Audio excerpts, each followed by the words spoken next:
Bonjour, j'espère que tu vas bien. J'espère que tu peux remarquer que euh, la vue est magnifique. Je suis en plein milieu d'un lac. Il a gelé suffisamment pour ne pas avoir peur, mais s'y aventurer, c'est toujours un peu périlleux. Bref, ce n'est pas le sujet de la conversation que j'aimerais avoir avec toi. Euh, on est à l'aube du jour de l'an chinois. Et puis, il y a beaucoup de symbolique autour de cette date-là, qui va être le 17 février. Il paraît-il que c'est une chance qu'on a de réinitialiser notre parcours, de se renouveler et de changer nos codes intérieurs afin d'intégrer plus de soi à l'intérieur de nos petits moi. Là, je m'explique, hein? Le soi, c'est avec un grand S, c'est la partie divine de nous-mêmes. C'est à souhaiter qu'elle prenne plus de place. Moi, au tout début, je trouvais ça un peu étrange. C'est un langage que je ne comprenais pas, mais maintenant, il me colle à la peau. Et puis, il est vraiment temps d'avancer avec des nouvelles structures à l'intérieur de soi, des nouvelles façons de penser. Et si tu es prêt à changer, si tu es prête à changer, ben c'est le bon moment. Je ne vais pas tout te raconter, mais pour ma part, depuis 2 jours, ça bouge énormément à l'intérieur de moi. Il est vrai que j'ai fait beaucoup, beaucoup de démarches pour aller mieux parce que ma vie était plutôt chaotique et j'ai vraiment cherché à mieux comprendre qu'est-ce qui se passait. Et quand on cherche, ben, des fois, on trouve des poteaux roses qui ne sont pas toujours roses. Et ben, c'est ce qui est arrivé en début de semaine. Et heureusement que j'ai assez d'expérience derrière la cravate de coaching que je sens que je suis apte à vraiment accueillir tout ce que j'ai à accueillir.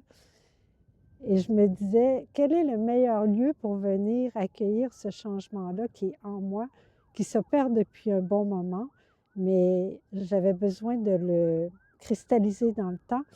Et j'ai fait le choix de venir au beau milieu de ce lac. Il fait froid, il y a pas mal de vent, il y a plus de vent que je pouvais le penser.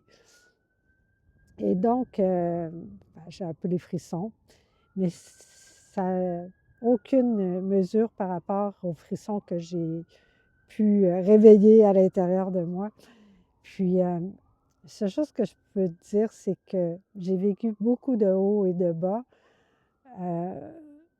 depuis longtemps, très, très longtemps, depuis 40 ans. Et le poteau rose, c'est de découvrir que ce qu'il y avait derrière l'amnésie traumatique. Et sache que des fois, on a des comportements qui peuvent nous apparaître un peu bizarres, étranges, euh, et qui se répètent dans notre vie et on ne comprend pas. On fait des bouts de chemin en thérapie, mais c'est trop dur, on arrête, on recommence. Et à un moment donné, ben, il y a une éclaircie qui se passe. C'est inévitable. Il ne faut jamais perdre espoir. C'est un peu ce que je vis en ce moment. Et comment on peut faire ça en solo? En solo, la première étape, c'est vraiment de prendre le temps d'observer, de s'observer, d'observer nos réactions au quotidien, d'observer nos petites voix. On a des petites voix fatigantes dans la tête qui disent: «Ah non, tu ne devrais pas faire ça, mais tu le fais pareil.» Puis après, ben, il y a une autre voix qui se réveille et qui dit: «Ah, je te l'avais donc dit», puis tu n'écoutes pas. Puis je ne sais pas si tu as ce genre de langage. Ou des fois, tu dis: «Ben non, j'ai la trouille, je ne peux vraiment pas explorer telle affaire.» Puis il faut savoir que toutes ces petites voix-là qui sont plutôt négatives, ben, il faut apprendre à vraiment les observer, puis de leur faire de la place, puis de les écouter. Puis ça, je pense que c'est quelque chose qu'on n'a pas le goût de faire, surtout si on a des antécédents qui fait que l'écoute n'avait pas été présente. Mais on n'a pas été accueillis dans ce qu'on pouvait vivre. Et donc, ben, c'est difficile pour nous, en tant qu'adultes, de s'accueillir. Fait que c'est un apprentissage à faire.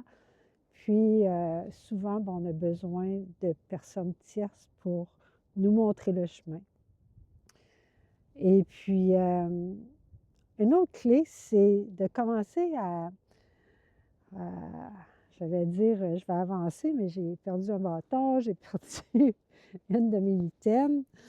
Et attends, je vais les retrouver, puis pendant ce temps-là, tu vas pouvoir remarquer que le ciel, il est magnifique. Alors, je disais, ben, c'est de prendre le temps d'organiser sa vie autour de son bien-être. Puis, des fois, on se dit, ben, là, je ne suis pas capable, je ne suis pas capable de prendre du temps pour soi, mais on peut combiner certaines activités qui nous font du bien et qui, en même temps, ben, nous permettent de profiter de la beauté du lieu. Alors, moi, c'est pas rare que je vais faire du ski avec mes écouteurs, puis écouter un enseignement, ou de réviser une certaine matière, ou de réviser une conférence. Fait et puis l'autre chose, c'est que des fois, on peut délibérément faire le choix de dire, ben moi, je coupe ma journée en deux, puis je vais aller mettre mon nez dehors parce que je sais que ça me fait du bien, quitte à travailler 1 heure de plus en soirée. Et l'autre chose qu'on peut faire, c'est de transmuter nos peurs. Transmuter, c'est vraiment c'est, comment l'expliquer? C'est une transition, puis une mutation de nos peurs. Puis ça, il y a plein d'exercices qu'on peut faire qui sont efficaces. Et tout ça, ça nous permet quoi? Bien, ça nous permet de se rapprocher de notre souveraineté, de la souveraineté de qui on est vraiment. Et bien, il faut oser le faire. Puis bien, souvent, on n'ose pas le faire. Alors là, je te montre un petit peu le paysage. Puis là, il faut être indulgent, hein? Il fait froid. J'ai une main qui est nue pour manipuler les petits boutons. Et prendre soin de soi, bien, ça se fait de quelle façon aussi? Bien, c'est assez simple. Le premier exercice que je peux te transmettre, qui est hyper efficace, c'est de prendre le temps de respirer, de se tenir bien droit, puis de respirer dans le bas de son ventre. Combien de fois? Bien, au moins 3 fois, lentement. Puis à tout coup, cette façon de respirer, qui est toute simple, bien, ça permet de calmer le système nerveux. Puis mon Dieu, qu'il est mis à rude épreuve bien souvent. Alors, c'est un conseil que tu entends beaucoup. Mais au niveau de la posture, tu peux le faire droit, puis te tenir vraiment droit. Imaginez que tu as un fil qui monte au-dessus de ta tête jusqu'au ciel, et que tu as des racines jusqu'au fond de la terre. Tu peux fermer les yeux. Et tu soulèves tes épaules, puis tu fais une rotation vers l'arrière. Ça va permettre une ouverture de ta poitrine. Et tu ne courbes pas le dos en faisant ça. Et là, tu commences à respirer. Et plus tu arrives à respirer dans le bas de ton ventre, mieux c'est. C'est une respiration comme les petits bébés. Et puis, t'extires lentement. Puis si tu as la chance de faire cet exercice-là au plein soleil, ben, c'est toujours un gros plus, surtout si tu visualises que les rayons du soleil rentrent au niveau de ton troisième œil, c'est entre tes deux sourcils. que les rayons, paraît-il, vont rejoindre la glande pinéale. Et c'est un gros impact sur ton humeur si tu fais l'exercice à tous les jours, 3-4 minutes.